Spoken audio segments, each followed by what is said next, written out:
Muchas gracias, Manuel. Muy interesante. Antes de daros la palabra, para que no se me olvide, dejadme que pida disculpas a quienes habéis entrado y habéis visto que ya habíamos empezado. Vosotros habéis llegado bien a su hora. Ha sido culpa nuestra. Hemos visto que empezaba a marcharse la gente, hemos pensado erróneamente que ya no se iba a incorporar nadie más y hemos empezado un poco antes. O sea que perdón. ¿Queréis hacer alguna pregunta? Sí, Jorge. Comparto contigo la idea de que los umbrales pueden ser una solución. Precisamente el otro día en un tribunal de tesis en el que estaba Jesús conmigo el viernes pasado, algunos de los más antiguos, de los que nos dieron en su día clase a nosotros cuando se iba a implantar el IVA en España en los años 80, es cierto que se nos advertían algunas cuestiones, lo que se llamaba un poco como, no era el término la tragedia de los umbrales, pero sí tú te acordarás, Julio, la tragedia de las franquicias en el IVA. Es decir, claro, a ver, entiendo que por razones de costes de administración y cumplimiento es una buena solución, claro. El problema es que en algunos de estos negocios de la economía colaborativa, donde empieza, y de hecho esta mañana en alguna de las presentaciones se ha dicho, donde empieza a ser muy tenue la línea que diferencia la actividad empresarial o profesional de la actividad estrictamente del usuario, si no hay un cierto incentivo, el umbral puede llevarme, por ejemplo, en el caso de los inmuebles, he entendido que tú estarías en contra, por lo que el ejemplo, bueno, en contra, o que generalmente pues provocaría problemas. Alguien dice, oye, si yo tengo 10 viviendas para alquilar o tengo una colección de apartamentos en la playa y los alquilo y me acojo a esta fórmula, me logro escapar hacia tratamientos más beneficiosos, pero en otros muchos negocios, claro, y es que en esto, es otra de las cosas que hablábamos esta mañana a primera hora, la evolución de nuevos negocios, la creatividad, es que nos va desbordando. Yo no había oído esto de los chefs y de compartir lo que nos sobra en la comida, pero es que por semanas uno se entera de negocios distintos. Y, por ejemplo, de las cosas que has dicho, ahora mismo se me ha venido a la cabeza, yo tengo hijos en edad de hacer Erasmus y cosas de estas, y entonces, por ejemplo, ahora, cuando vamos a algún sitio con ellos, me dicen, no, papá, ¿cómo tal? No pagues por el guía turístico de no sé qué. Hay una cosa que se llaman free tours, que resulta que son unos que, no sé muy bien, particulares que no cobran y es la voluntad de toda la vida. Pero vamos, que yo lo recuerdo, por ejemplo, en Praga el año pasado, tienen más negocio, vamos, han hundido absolutamente el mercado de los guías profesionales. Entonces, claro, no sé muy bien si la idea de los umbrales, si me explico bien, realmente, bueno, pues no puede ser sorteada, pues, o fraccionando operaciones. Hay una cosa que se me ha olvidado en esta atropellada presentación y es precisamente que en el ámbito del IVA, España con Holanda y no sé qué otro país somos de los pocos países que no tenemos franquicia en el IVA, lo cual es una cosa, a mí me parece singular, porque si tú alquilas una plaza de garaje, resulta que tienes que repercutir IVA y la plaza de garaje la alquilas por 100 euros al mes, que es una ridiculez. Y no solamente eso, sino todo lo que conlleva accesorio de obligaciones formales el ser empresario a efectos del IVA. Entonces, precisamente como la Administración Tributaria, la Dirección General de Tributos, se ha visto venir que aquí va a haber un problema con las alquileres de vivienda turística, porque efectivamente el IVA tiene que ser neutral y además estamos en la Unión Europea, que el principio de competencia es muy relevante, de tal manera que no se puede arruinar a un sector. Yo no es que esté a favor de Airbnb ni en contra, pero es que creo que tenemos que ser medianamente justos y neutrales. Entonces, ¿qué han dicho? Bueno, si nos obligan, si se deriva que van a plantear una cuestión prejudicial y al final nos obligan a repercutir el IVA o interpretan o hacen un cambio normativo para que se tenga que repercutir el IVA, nuestra salida, porque claro, ellos se temen las grandes deducciones, que además es muy relevante. Si yo me compro un apartamento en la playa y me cuesta 300.000 euros y me deduzco el IVA de ese apartamento, lo alquilo durante 10 años y ya el número 11 ya lo dedico para mí, bueno, pues entonces Hacienda, pues eso, ha dejado de percibir o se ha permitido una deducción que tiene un quebranto importante. Entonces, yo creo que la Dirección General de Tributos ha dicho, bueno, en ese caso, bueno, y la Administración Tributaria y el Ministerio de Hacienda ha dicho, en ese caso sería quizá el momento de implantar una franquicia del IVA, ¿no? Y en cuanto a lo que tú dices, bueno, los umbrales difíciles de dividir entre uno y otro, hombre, yo creo que el umbral siempre va a causar un problema, que es dónde pones la vara, ¿no?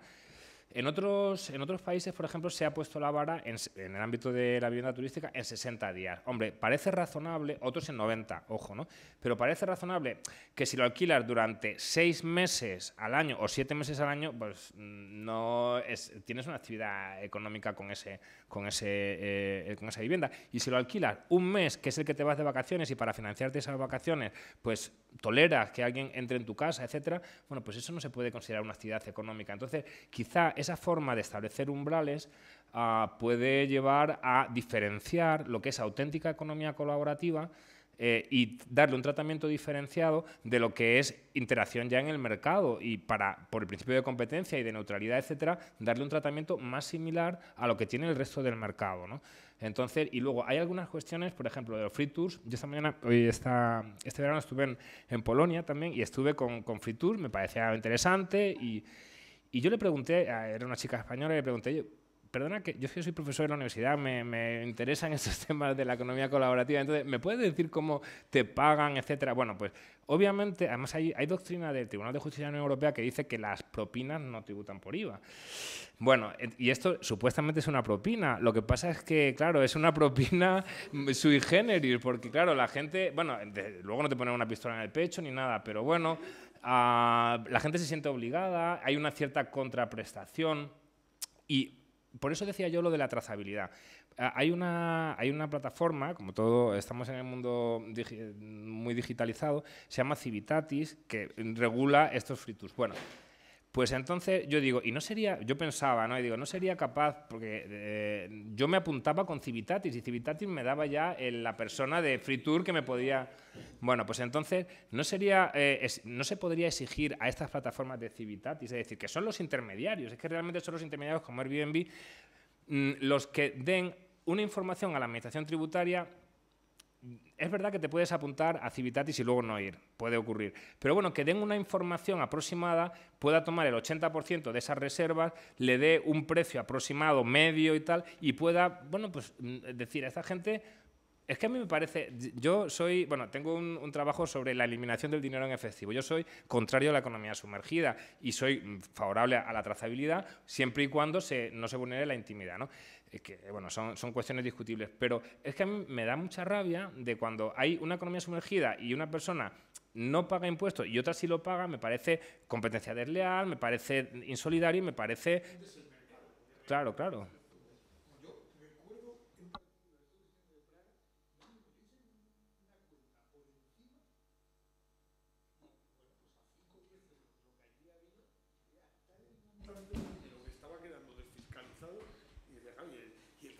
De viajes al lado de tal, lo habías hundido, lo habías echado del mercado. Sí, muy relacionado. Me había parecido que cuando hablabas de los umbrales te referías a umbrales de que la rentabilidad o el margen aplicado fuera reducido en términos proporcionales, pero luego he visto que has cambiado a días y eso es mucho más adecuado, ¿no? Porque al final, si hay negocio o no hay negocio, dependerá de cuánto se le dedica al mismo. Luego, de soportar IVA, hay sectores que soportan IVA y no repercuten, con lo cual tampoco tiene que ir tan aparejado que porque se soporte IVA necesariamente haya la posibilidad de repercutir IVA. Es posible que se acogiera a una vivienda el alquiler que tuviera que ir con IVA en la operación y sin embargo que luego no se pudiera compensar o no se pudiera repercutir. Y luego lo de la competencia desleal, esto es absolutamente cierto, ¿no? Y hay sectores que están claramente saliendo por la existencia. Es verdad que las plataformas son muy útiles también para aquellos que se anuncian en ellas y que están desarrollando nuevos sectores y gracias a la plataforma pues se dan a conocer, tienen una posibilidad de expansión mucho más rápida, pues bueno, prestan un servicio claro y evidente. Pero es verdad que hay otras alternativas que a lo mejor no son tan dinámicas o no permiten, pero precisamente una de las razones por las que quizá no están dinámicas es porque están soportando una imposición que al final eso les implica un coste un 30% superior a otras, ¿no? Con lo cual, efectivamente, es enorme la diferencia entre unos y otros, claro. De acuerdo en todo. En relación con lo de no soportar IVA, o sea, soportar IVA y no repercutir, bueno, es que ese es el mecanismo del IVA. Si tú estás exento, no repercutes IVA y sin embargo soportas, ¿no? O sea, te comportas como consumidor final. Yo lo que planteo es si tiene razón de ser que tengan regímenes fiscales distintos a los hoteles y una empresa que tiene 200 pisos en Madrid ofertados diariamente, 365 días, por Airbnb. ¿Tiene un sentido que esté exento la empresa esta? Que, ojo, es que muchas veces no le interesa estar exento. De hecho, muchas veces pleitean ante los tribunales porque ellos lo que quieren es deducirse el IVA. Es decir, repercutir IVA y deducirse el IVA, porque además estamos hablando de alojamiento, o sea, de alojamiento, sería el 10%, entiendo, y claro, el IVA de la construcción es muy elevado, ¿no? Entonces, yo lo que planteo es que no le veo razón de ser. Los umbrales los establecería para fijar lo que es auténtica economía colaborativa y economía digitalizada, ¿no? La auténtica economía colaborativa yo creo que tendría que tener un tratamiento diferencial porque no son empresarios y no se le pueden imponer una serie de obligaciones formales, materiales, etcétera, que le hundes la iniciativa como consumidor o prosumidor. Pero el resto, los que, saltando la barrera del umbral, se pueda considerar que son empresarios y profesionales sin ningún tipo de cautela, que tengan un trato fiscal similar, que yo creo que eso es justo, a otros empresarios tradicionales que no intervienen o que no intervienen o que están fiscalizados o que no intervienen por plataforma, ¿no?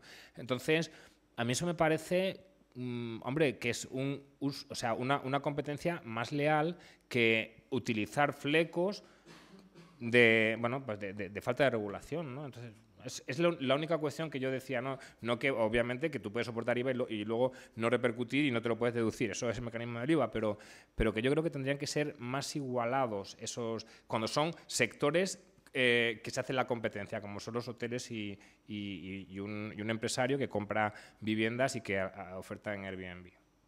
No sé si me expresé mal, quizá.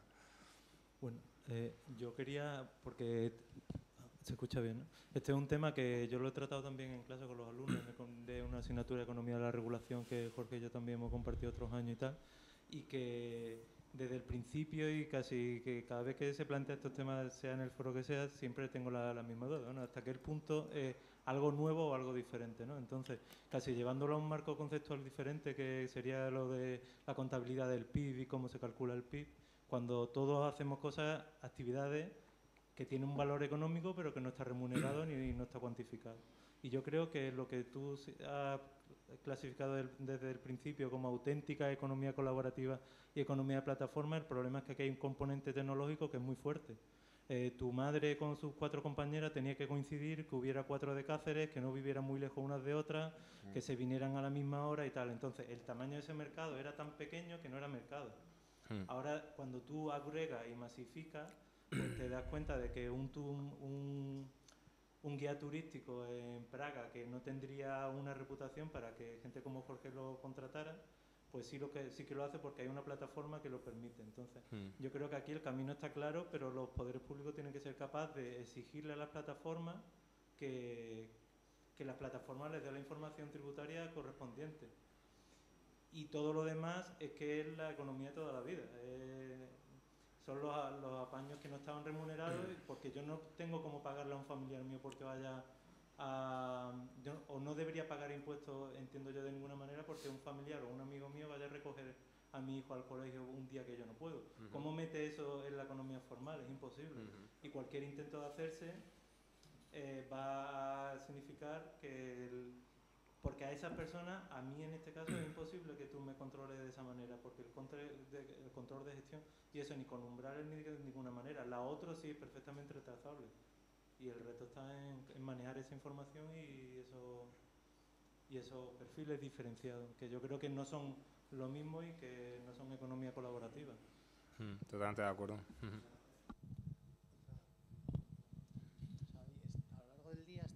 poco la óptica de grabar a la economía digital a las grandes plataformas, ¿no? Y en general luego se va a ver involucrado todos los sectores, ¿no?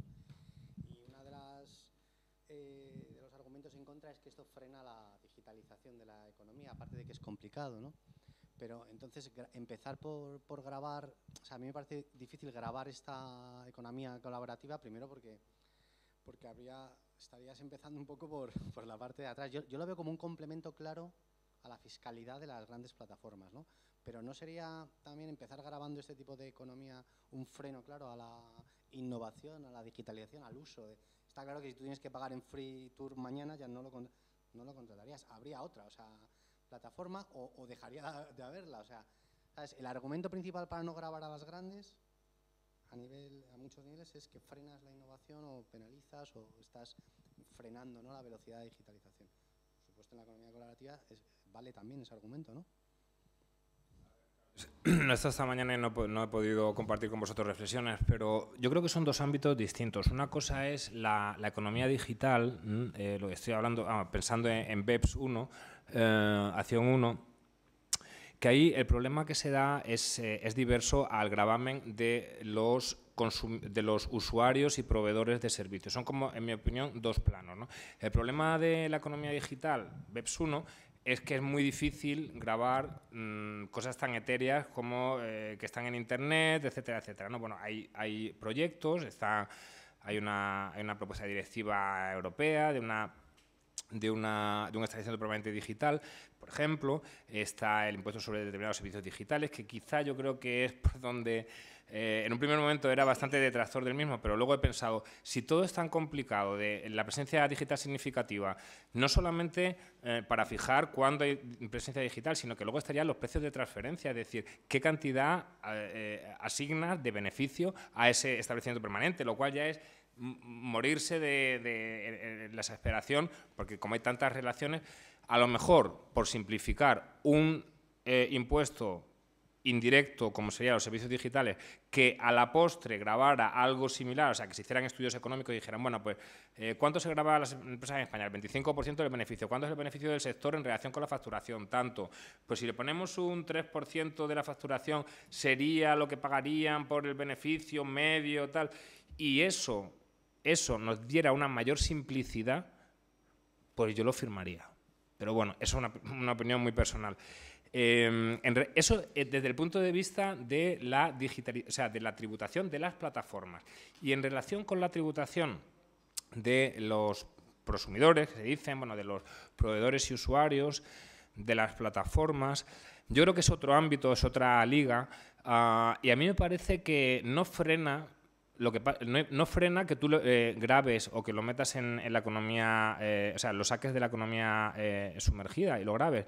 Cambiarían los precios, pero no, y cambiaría la competencia, pero nunca la defraudación ha sido bueno, sí, es decir, la falta de regulación que conlleva elusión, defraudación tributaria es una forma de, bueno, pues de que florezcan determinados negocios. ¿Por qué? Porque no pagan impuestos, ¿no? Bueno, pero que eso es solidario, justo, sostenible en el tiempo, yo creo que no. Que eso, si se graba, va a extinguirse, yo creo que no. Yo creo que la realidad tiende a ajustarse a las reglas que hay y entonces, bueno, pues habrá, bueno, pues, o sea, la digitalización ha venido para quedarse, ¿vale? Y ahora vamos a regular cómo funciona, incluso tributariamente. Yo no creo que eso ahogara necesariamente un negocio digital, sobre todo desde la perspectiva de los usuarios, no de la plataforma, sino de los usuarios que se conectan a la plataforma, sea como proveedor o como usuario o demandante, ¿no? Yo creo que no. Lo que ocurre es que hoy, por ejemplo, una de las ponencias decía que si eso lo haces a nivel nacional, vas a empezar a encontrarte, como estas plataformas pueden ser internacionales, con que la gente operara con el Free Tour de Portugal que no graba. Entonces, al final acabas penalizando a las pymes o a la gente que está utilizando o al partido, ¿sabes? Como que de alguna manera sí que tiene un impacto el hacerlo, lo cual exigiría también una iniciativa internacional, ¿sabes? Con lo cual volverías a ver una problemática muy brutal. En realidad, la base imponible o el hecho imponible no tiene en cuenta cuál es la localización geográfica donde está la sede, con lo cual, independientemente de cuál sea la localización, no se puede producir una fuga en la actividad, porque la actividad se está realizando en España y se está calculando además bien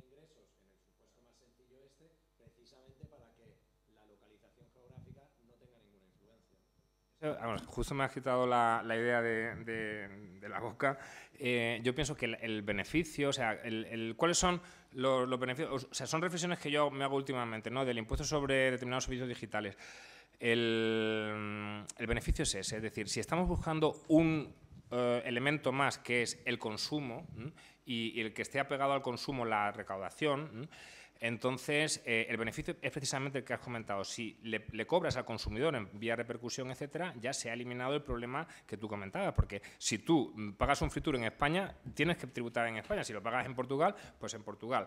Con lo cual, la localización estaría cerca del consumidor y el gravamen, la recaudación estaría cerca del consumidor. El problema que se da es que al ser vasto el impuesto, pues no diferencia, no discrimina entre una empresa que vaya genial y otra que vaya mal, etcétera. Pero, claro, de optar por uno u otro sistema, a mí cada vez me convence más este estilo indirecto, con todas las prebendas. A lo mejor habría que pensárselo mejor y decir, bueno, en casos de pérdidas probadas, pero es que con pérdidas ya entramos en precio de transferencia y yo ya me descompenso, porque digo, ¿cómo se calculan esos precios de transferencias con APAs, con tal? Estamos hablando de un entorno muy internacional, ¿no?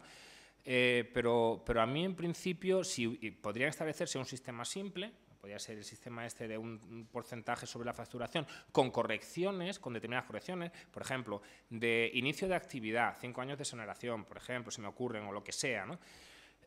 Bueno, pues quizá se le podría dar, se daría la clave para que no, o sea, con una simplicidad recaudatoria se permitiera la recaudación del país de la fuente, vamos, por decirlo así, de donde están los consumidores, ¿no? En este caso de los consumidores, vamos, me refiero.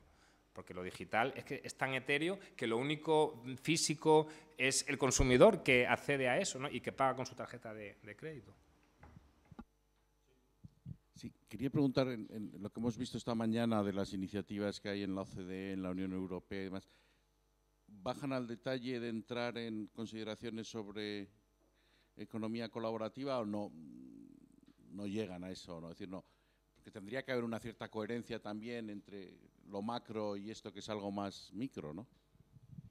Yo lo que conozco de las ideas, iniciativas de la OCDE se refieren a BEPS 1, que es economía de plataforma, es decir, cómo tributan las plataformas. Y yo lo que he tratado más, que como habéis visto he pasado más de soslayo sobre esa parte, lo que he tratado más es cómo tributan los otros dos actores de la economía colaborativa, que son tanto el proveedor de bienes o servicios como el usuario de esos bienes o servicios, ¿no?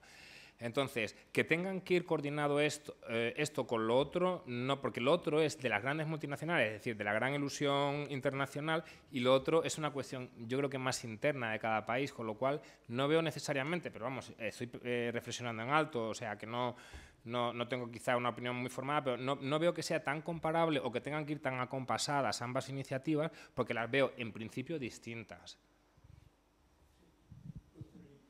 Sobre esto hay un documento, imagino que conoces, que es una comunicación del Consejo de la Unión Europea a través del Comité Social, que en el papel nuestro la citábamos, y es muy interesante, ¿no? Porque hace una reflexión que al final, la reflexión es, los problemas tributarios de la economía colaborativa son problemas tradicionales de control tributario. Lo que pasa es que complicados por, primero, el gran número de agentes que aparecen, muchos de ellos no contribuyentes censados, etcétera, problemas de control tributario y, bueno, un poco la conclusión a la que vienen a llegar es que lo que tienen que hacer las administraciones, a ver, aquí hay papel para 3, le da trabajo a 3. Primero le da trabajo a la Dirección General de Tributos de los países y les dice, no, usted tiene que clarificarme y simplificarme todas las relaciones tributarias que usted ha definido en impuestos antes de este momento, porque ahora aparece todo esto y entonces pues no me vale con que usted defina hechos imponibles, sujeción, sino mejore la calidad de esos impuestos, que es algo que has dicho tú al principio, y cuanto más simple mejor. Ese es trabajo para el diseñador de impuestos. Luego, trabajo para las plataformas y les dice, no, ustedes tienen que velar por la trazabilidad. Tienen que dejar registro de todo. Es decir, porque además esto se facilita en la medida que si algo hace precisamente la digitalización es reducir muchísimo los costes del manejo voluminoso de datos, con lo cual esto es muy fácil. Y en tercer lugar, le da trabajo, el fundamental, a la administración tributaria. Y le dice, no, usted lo que tiene que hacer es especializarse, igual que usted tiene unas maneras de especializarse pues para grandes empresas, pequeñas empresas, para esto, para lo otro, especialícese en el control tributario de todos los hechos imponibles que tienen que ver con la economía colaborativa, porque desde luego es más complejo pues que inspeccionar a una mercería de hace 50 años, donde claramente controlar los impuestos era más sencillo que aquí. Pero al final es eso, dice, no dejan de ser problemas de control tributario ordinarios, vamos, no sé si estoy simplificando mucho el texto, a diferencia de lo otro, que claro, es mucho más complejo por localización, fuera de jurisdicciones, etcétera, ¿no? Sí, a ver, hay una cuestión, lo que pasa, totalmente de acuerdo, Jorge, pero hay una cuestión que a mí me llama la atención, y es que a veces hay como una suerte de buenismo de las administraciones tributarias diciendo, bueno, como esto es consumo colaborativo, pues vamos a colaborar y a ser cool todos, entonces vamos a hacer unos convenios de colaboración. Por ejemplo, en el impuesto de pernoctaciones catalán, hubo una modificación relativamente reciente, 2017-2018, en el que se creaba la figura de agente colaborador para la recaudación del impuesto sobre pernoctaciones o impuesto sobre establecimientos pernoctaciones, bueno, como se llame, estancia en establecimientos turísticos. Y la comunidad catalana lo que establece es que van a firmar unos convenios con Airbnb, pero en plan cool. A ver, yo lo que a veces me pregunto es, vamos a ver, nos estamos volviendo locos. La administración tributaria decir, vale que está el cumplimiento cooperativo, o sea, hay muchas cuestiones que se pueden hacer de común acuerdo, pero a un empresario profesional no se le dice, oiga, usted me haría el favor de retenerle e informar sobre las rentas del trabajo de sus empleados y ingresarlo para yo saber lo que gana el empleado y luego poderle cobrar y tal. No, se le impone una obligación de retención e ingreso, ¿no? Entonces, yo creo que a veces, a mí me trastorna un poco que las administraciones, y esto, bueno, no sé si hay alguien de Cataluña aquí, porque en una mesa, bueno, tuvimos un debate, porque decían, no, es que esto es una cosa colaborativa y hay que hacerlo no obligatoriamente, sino como en plan voluntario. Y yo digo, hombre, estamos en el ámbito de la fiscalidad y aquí de voluntario pues no hay tantas cosas, ¿no? Entonces, efectivamente, estoy de acuerdo, Jorge, con lo que comentas, pero ojo con cómo los legisladores a veces inventan una serie de medidas que se creen, bueno, como muy novedosas y tal, cuando yo creo que hay algunas otras que están inventadas ya hace tiempo y que son más eficientes. Porque los convenios de colaboración tienen que firmarse, tienen que revisarse, tienen que cumplir unos requisitos de agente colaborador, etcétera. Sí. En esta línea, la verdad es que el debate es apasionante, pero en esta línea es complicadísimo. Yo creo que se oye, ¿no? Sí. Ah, para el streaming, perdón. Es complicadísimo saber cuánto se está ganando en cada una de las jurisdicciones y tal. Hombre, es complicadísimo para la agencia tributaria, porque lo cierto es que la empresa sabrá perfectamente cuánto está ganando en cada una de las jurisdicciones. El problema es pedirle a la empresa los datos de cuánto está ganando en cada una de las jurisdicciones, porque si se comunica con la empresa afincada en España, dice, no, es que yo no opero, esto es una entidad de representación y yo no tengo sociedad, yo no tengo un establecimiento permanente en España, esto se hace desde, bueno, pues diga usted a no sé cuántito que está con sede en Irlanda que cuánto está generando en España. Y esos datos son absolutamente desconocidos, igual que son absolutamente desconocidos el número de usuarios de HBO en España, igual que son absolutamente desconocidos el número de usuarios de Netflix, igual que son... Oye, pero es que a Telefónica le obligan en la CNMC cada 3 meses le preguntan cuál es el número de usuarios y está obligado a contestarlo. Y el resto, pues eso, un poco quizá, como dice Manuel, de... Oye, pues es que pues no les vamos a preguntar, pues no vamos a seguir insistiendo, pero la realidad es que en base a ese número de usuarios se financia Radio Televisión Española, se financia, o sea, hay muchísimos gastos que van aparejados a cuál es el volumen de negocio que tengo en el país, y ya no solo fiscales, sino otro tipo de obligaciones, tanto regulatorias como bueno, pues ahí vamos. Totalmente de acuerdo, precisamente con Irlanda, que lo ha citado. Efectivamente, bueno, el problema del establecimiento permanente digital es un problema, bueno, de Estados Unidos, que no quiere, la acción una es que se pone como gato panza arriba, porque efectivamente dicen que van contra GAFA, contra sus empresas y tal.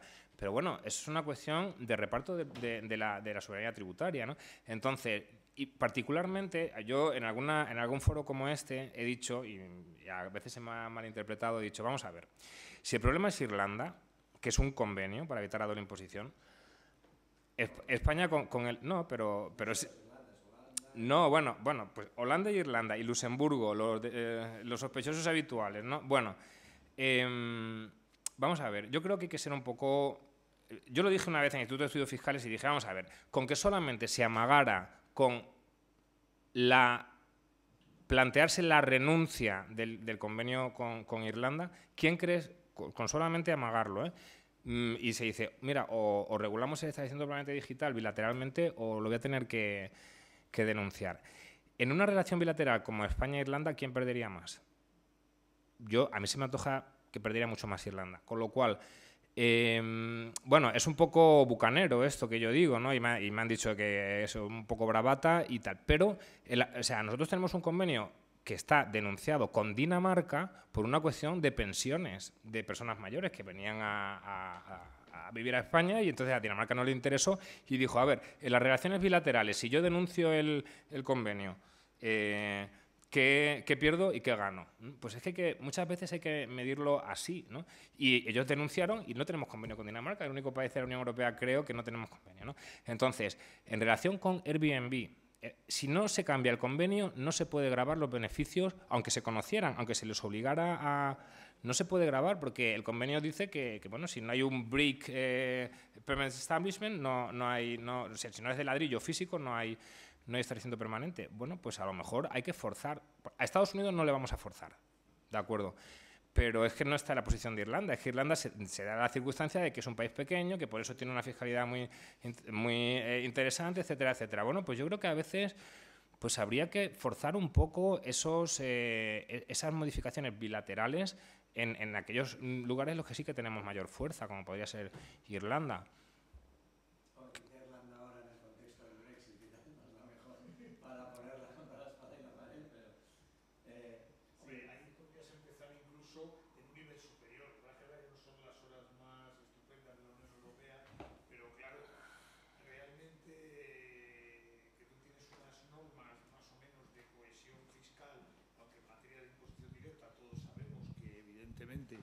No hemos avanzado mucho en los últimos 40 años, pero claro, si tú consientes una fiscalidad tan diferencial como la de Irlanda, la de Holanda es peculiar, porque yo lo decía hoy, no sé dónde, empecé en esto cuando acabé la carrera hace 30 años o 30 y tantos, y el régimen de holding de Holanda ya estaba vigente, eso lleva desde hace tiempos inmemoriales, pero a mí, más fuerte que lo de Irlanda y que lo de Holanda, me pareció lo de Luxemburgo en la época de Juncker con el tax ruling, ¿no? Es decir, si tú eres capaz de negociar a la carta tu fiscalidad, claro, este es un problema de la propia Unión Europea, que sí, estoy de acuerdo, pero... En fin, complicado.